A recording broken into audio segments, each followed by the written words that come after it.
BD. প্রিয় শিক্ষার্থী, আসসালামু আলাইকুম। আমি হাসান তারিক তোমাদের জন্য আরো একটি ভিডিও সেশন নিয়ে এসেছি। এই ভিডিও সেশনে তোমরা সম্পাদ্য অনুশীলনী 7.1 এর 144 পৃষ্ঠায় সাধারণ গণিতের 4 নম্বর আমি তোমাদেরকে এঁকে দেখাবো। অঙ্কনের বিবরণও বলবো, তোমরা মনোযোগী হও। ঠিক আছে, প্রথমে প্রশ্নটা দেখো। প্রশ্নটা তোমাদের সবসময় থাকবে, সমকোণী ত্রিভুজের অধিভুজ অবধিবাহু সমষ্টি দেওয়া আছে, ত্রিভুজটি আঁকতে হবে। তো সমকোণী ত্রিভুজের অধিভুজ অবধিবাহু সমষ্টি দেওয়া আছে, আমাদের ত্রিভুজটি আঁকতে হবে। তো প্রথমে আমরা লক্ষ্য করি সমকোণী ত্রিভুজের অধিভুজটা আমি নিলাম। অবধিবাহু সমষ্টি আমাদের এটা পরে কম বেশি করে নিতে হবে। সমষ্টি অধিভুজে অবধিবাহু সমষ্টি এস। এখন অঙ্কনটা হচ্ছে আমাদের যে কোনো রশ্মি বিই থেকে সমষ্টি এস এর সমান করে, যে কোনো রশ্মি বিই থেকে সমষ্টি এস এর সমান করে, এই যে সমষ্টি এস এর সমান করে আমাদেরকে কেটে নিতে হবে। এটা হলো বিসি অংশ কেটে নিতে হবে, বা অন্য নাম দেই, যে কোনো রশ্মি ইএফ থেকে সমষ্টি এস এর সমান করে ইসি অংশ কাটি, এটা এস এর সমান করে। তারপর এখানে 45 ডিগ্রি কোণ আঁকবো। এটা কিভাবে আঁকবো? প্রথমে লম্ব আঁকবো, আঁকার পর লম্বটাকে সমান 2 ভাগে ভাগ করব।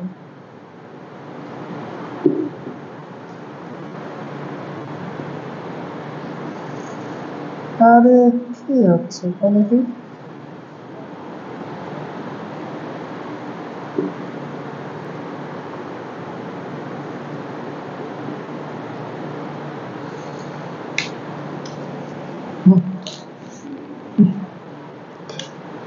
তারপর তোমরা এভাবে লম্ব আঁকবে। লম্ব আঁকলাম, এইটাকে আবার আমাকে কি করতে হবে? অর্ধেক করতে হবে। হাতটা ফাঁকা রাখে। অর্ধেকের বেশি এভাবে প্রেসার দিয়ে নিব, অর্ধেকের বেশি। ওকে, এখন একটা চাপ দেব, এর পাশেও একটা চাপ দেব, দিলে অর্ধেক হয়ে যাবে। এখন আমাদেরকে যে কাজটা করতে হবে,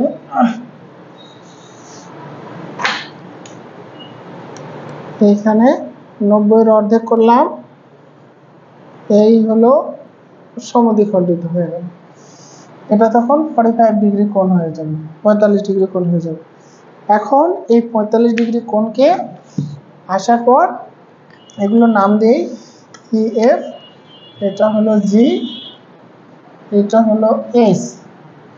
এখন আমাদের যে অধিভুজটা দেওয়া আছে সমকোণী ত্রিভুজের, এই অধিভুজের সমান কি নিতে হবে?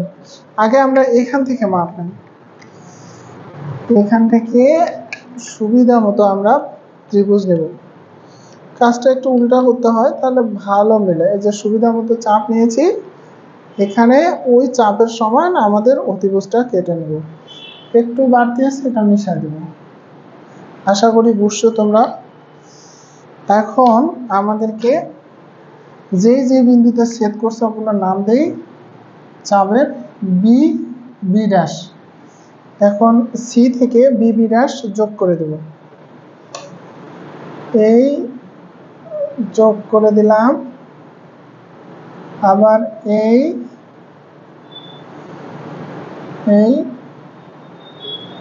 যোগ করে দিলাম, এইভাবে যোগ করে দিলাম।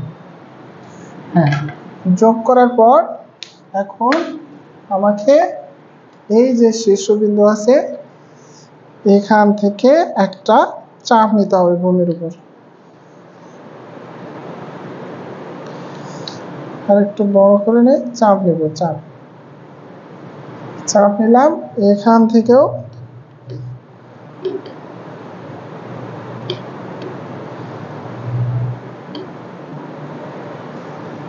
চাপ নেব, চাপ নিলাম। এরপর চাপগুলোকে এখন সমদ্বিখণ্ডিত করতে হবে। অর্ধেকের বেশি ব্যাসার্ধ নিয়ে এর পাশে একটা চাপ, এখানে পিন রেখে এখানে একটা চাপ, আবার এটা অর্ধেকের বেশি ব্যাসার্ধ নিয়ে এর পাশে একটা চাপ পিন রেখে এখানে একটা চাপ দেওয়ার পর আমাদের যে কাজটা করতে হবে তা হলো এই চাপদ্বয় যে বিন্দুতে সেট করছে ওখান থেকে আমার এই বিন্দুতে টার্গেট করে এই পর্যন্ত এই ইএফ কে এস এই ইসি কে আমাদের এ বিন্দু আর এইখানে আমি যদি যোগ করে দেই দুইটা আমরা ত্রিভুজ পাবো এখান থেকে এই পর্যন্ত এটা হচ্ছে এ ড্যাশ বিন্দুতে দুইটা ত্রিভুজ পাবো মানে A B C a dash B C উদ্দিষ্ট ত্রিভুজ। তো আমি আবার বলতেছি তোমরা মনোযোগ দিলে আমার কথাটা শুনে শুনে তোমরা লিখতে পারবে। তো আশা করি ভালো দেখা যাচ্ছে, এগুলো লেখা স্পষ্ট বোঝা যাওয়ার কথা। হ্যাঁ, তো অঙ্কন বিশেষ নির্বাচন কোথায় বলি, একটি সমকোণী ত্রিভুজের অতিভুজ অপর দুই বাহুর সমষ্টি দেওয়া আছে, সমকোণীটি আঁকতে হবে। তো মনে করি বিশেষ নির্বাচন সমকোণী ত্রিভুজের অতিভুজ এ অপর দুই বাহুর সমষ্টি এস দেওয়া আছে, ত্রিভুজটা আঁকতে হবে। অঙ্কন যে কোনো রেখা ইএফ থেকে অতিভুজ অপর দুই বাহুর সমষ্টি এস থেকে আমরা ইসি অংশ কেটে নেই, ইসি সমান এস, তারপর ই কে কেন্দ্র করে 45 ডিগ্রি কোণ আঁকি, অর্থাৎ সি ই এইচ সমান 45 ডিগ্রি আঁকি। এখন তুমি যেটা করবে সেটা হলো লম্ব আঁকবে, এখানে লম্ব আঁকার পর 45 ডিগ্রি আঁকবে। তো তুমি লিখবে যে 45 ডিগ্রি মনে করো, তোমাকে লম্ব আঁকে আবার অর্ধেক করে 45 আঁকলাম এগুলো বলার দরকার নেই, তুমি শুধু বলবো যে সি ই এইচ সমান 45 ডিগ্রি কোণ আঁকি। এরপর আমাকে অতিভুজ যে পর্যন্ত কেটে নিয়েছে সমষ্টি সি কে কেন্দ্র করে অতিভুজ এ এর সমান ব্যাসার্ধ নিয়ে এখান থেকে একটা বৃত্ত চাপ দিতে হবে যা E H K B B dash বিন্দুতে সেট করবে। এখন বি বি ড্যাশ বিন্দু থেকে ই এফ এর উপর যথাক্রমে এ বি এ এবং বি ড্যাশ এ ড্যাশ লম্ব আঁকি। লম্ব তুমি কিভাবে আঁকবে, এখানে চাপ নিতে হবে, নিয়ে চাপটাকে সমদ্বিখণ্ডিত করতে হবে, করে সমান করে দেখা এই বিন্দু আর এই বিন্দু টার্গেট করে এই পর্যন্ত। আবার এটা এখানে পিন রেখে তুমি ভিডিওতে দেখলে চাপ নিলাম, নেওয়ার পর চাপটাকে সমদ্বিখণ্ডিত করলাম, করে এখান থেকে এই পর্যন্ত যোগ করে দিলে লম্ব হয়ে যাবে। তাহলে ABC R a dash B dash C উদ্দিষ্ট ত্রিভুজ। আশা করি তোমরা বুঝছো। আসলে তোমাকে জ্যামিতি ভালো করতে গেলে তোমাকে অবশ্যই মানে কি বলবো, অঙ্কে যদি ভয় পাও তাহলে তোমার ভয়কে আগে আনন্দের সঙ্গে অভয় করতে হবে, আভয় করতে হবে, মানে আনন্দের সঙ্গে এই ভয়টাকে জয় করতে হবে। আর নতুনভাবে শিখে ধাপে ধাপে শিখতে হবে। সাফল্য আসবে তোমার চাপে, তুমি তোমার সাফল্যটা নিয়ে আসবে। আর একটু মনোযোগ আর একটু সময় দিতে হবে, দেখবে অঙ্কে মিলবে তোমার জয়।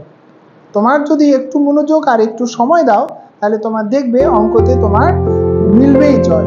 ভালো থাকবে, সুন্দর থাকবে, মহান আল্লাহ তাআলা তোমাদের সুন্দর রাখুক। আসসালামু আলাইকুম।